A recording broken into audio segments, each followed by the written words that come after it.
शुरू हो गया सर।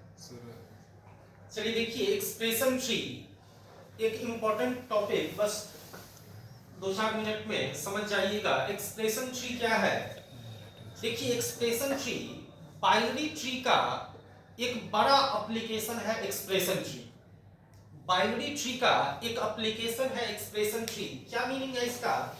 देखिए, अगर हम चाहें तो किसी अरिथमेटिक एक्सप्रेशन को बाइनरी ट्री के द्वारा रिप्रेजेंट कर सकते हैं। ऐसे बाइनरी ट्री को हम क्या बोलेंगे? Expression tree. फिर से सुनिए, अगर हम चाहें तो किसी अरिथमेटिक एक्सप्रेशन को बाइनरी ट्री के द्वारा रिप्रेजेंट कर सकते हैं। ऐसे बाइनरी ट्री को हम क्या बोलते हैं? Expression tree.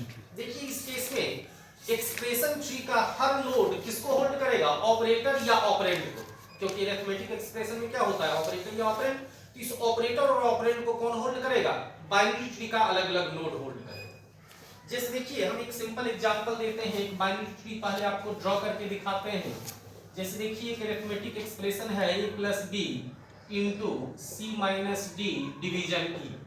ये एक अरिथमेटिक एक्सप्रेशन है जिसको हम बाइनरी ट्री से रिप्रेजेंट करना चाहते हैं। तो देखिए, इसमें सबसे पहले एग्जीक्यूशन किसका होगा? a प्लस बी का। तो देखिए, a प्लस बी प्लस, अब a क्या है? लेफ्ट ऑपरेंड है तो इसको लेफ्ट साइड डाल दीजिए, और b क्या है? राइट ऑपरेंड है तो इसको राइट साइड डाल दीजिए। तो a प्लस बी का हो गया। अब इसके बाद एग्जीक्यूशन किसका होगा? c माइनस डी का। तो देखिए, माइनस इसके लेफ्ट में डाल दीजिए c और राइट में डाल दीजिए d। अब किसका एग्जीक्यूशन होगा? इनटू का। इसके लिए एक ऑपरेंड ये, एक ऑपरेंड ये, दोनों के बीच में इनटू डाल दीजिए। लेफ्ट में ये ऑपरेंड और सेकंड में ये एक्सप्रेशन। अब किसका होगा? डिवीजन का। डिवीजन का एक साइड ये पूरा एक्सप्रेशन और एक साइड e।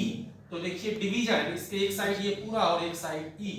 यही हो गया एक्सप्रेशन ट्री। हम एक अरिथमेटिक एक्सप्रेशन को बदल दिए किसमें? एक्सप्रेशन ट्री में बदल दिए।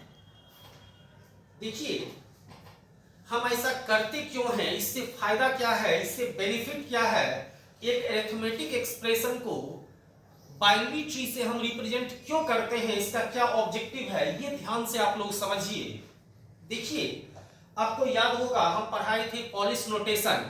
वहां हम नोटेशन कन्वर्सन बताए थे, यानी इनफिक्स एक्सप्रेशन को पोस्टफिक्स में बदलना, पोस्टफिक्स से इनफिक्स में लाना, या इनफिक्स एक्सप्रेशन को प्रीफिक्स में बदलना, प्रीफिक्स से पोस्ट इनफिक्स में लाना। ये सब अलग अलग चीज हम पढ़ाए थे पॉलिश नोटेशन में। और वहां आप देखे थे कि एक इनफिक्स एक्सप्रेशन को पोस्टफिक्स में बदलने के लिए हम एक एल्गोरिथम भी बताए थे स्टैक के थ्रू। और वो एल्गोरिथम क्या था? काफी कॉम्प्लेक्स था। इसी तरह पोस्टफिक्स से वापस इनफिक्स में लाने के लिए भी स्टैक के थ्रू हम एक एल्गोरिथम बताए थे। वो एल्गोरिथम भी काफी कॉम्प्लेक्स था। देखिए, एक्चुअल में उसी कॉम्प्लेक्सिटी को रिड्यूस करने के लिए हम एक्सप्रेशन ट्री का इस्तेमाल करते हैं। देखिए, अभी तक आपको अगर एक अरिथमेटिक एक्सप्रेशन को इनफिक्स एक्सप्रेशन को पोस्टफिक्स में बदलना है तो आपको इसके लिए अलग से प्रोग्राम लिखना पड़ेगा, अलग से एल्गोरिथम लिखना पड़ेगा। लेकिन नहीं, देखिए, अगर आप किसी अरिथमेटिक एक्सप्रेशन को एक्सप्रेशन ट्री के द्वारा रिप्रेजेंट करते हैं तो इसका फायदा क्या मिलेगा? कि अगर आप इस एक्सप्रेशन ट्री को प्री ऑर्डर में ट्रैवर्स करते हैं तो ये एक्सप्रेशन अपने आप प्रीफिक्स में बदल जाएगा। अगर इस एक्सप्रेशन ट्री को इन ऑर्डर में ट्रैवर्स करते हैं तो अपने आप ये इनफिक्स में बदल जाएगा, और अगर इसको पोस्ट ऑर्डर में ट्रैवर्स करते हैं तो अपने आप ये पोस्टफिक्स में बदल जाएगा। यानी आपको अलग से जो हम एल्गोरिथम बताए थे नोटेशन कन्वर्सन की, वो एल्गोरिथम की जरूरत ही खत्म हो जाएगी। यही ट्रैवर्सिंग का एल्गोरिथम जो आपके पास पहले से है, infix, in order, pre order और पोस्ट ऑर्डर, इसी तीनों ऑर्डर में ट्रैवर्स करके आप एक एक्सप्रेशन का नोटेशन कन्वर्ट कर सकते हैं। जैसे देखिए, अगर हम प्री ऑर्डर की बात करें, सबसे पहले इसको प्री ऑर्डर में ट्रैवर्स करेंगे तो सबसे पहले कौन एग्जीक्यूट करेगा? डिवीजन, उसके बाद इनटू, इसके बाद प्लस, उसके बाद a, उसके बाद b, उसके बाद माइनस, उसके बाद c, उसके बाद d और लास्ट में e। देखिए, जैसे इसको प्री ऑर्डर में ट्रैवर्स किए, ये अपने आप प्रीफिक्स में बदल गया। Yes sir. ये प्रीफिक्स में बदल गया। अब इसको इन ऑर्डर में ट्रैवर्स कीजिए। इन ऑर्डर में क्या होता है? पहले लेफ्ट, तो लेफ्ट a, अब उसके बाद नोट यानी प्लस, उसके बाद b, उसके बाद इनटू। तो इसको हम पैरेंथेसिस में डालेंगे इनटू। अब क्या होगा? लेफ्ट इसका है c, तो c माइनस d, उसके बाद डिवीजन और लास्ट में e। देखिए, ये इनफिक्स में आ गया।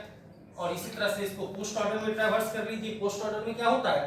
पहले लेफ्ट यानी ए, उसके बाद राइट बी, उसके बाद नोट प्लस, उसके बाद सी, उसके बाद डी माइनस, उसके बाद इनटू, उसके बाद ई, उसके बाद डिवीजन। देखिए ये बदल गया किसमें, पोस्टफिक्स। यानी जो एल्गोरिथम हम अलग से बताए थे इनफिक्स, प्रीफिक्स और पोस्टफिक्स कन्वर्सन, उस एल्गोरिथम की जरूरत ही खत्म हो गई।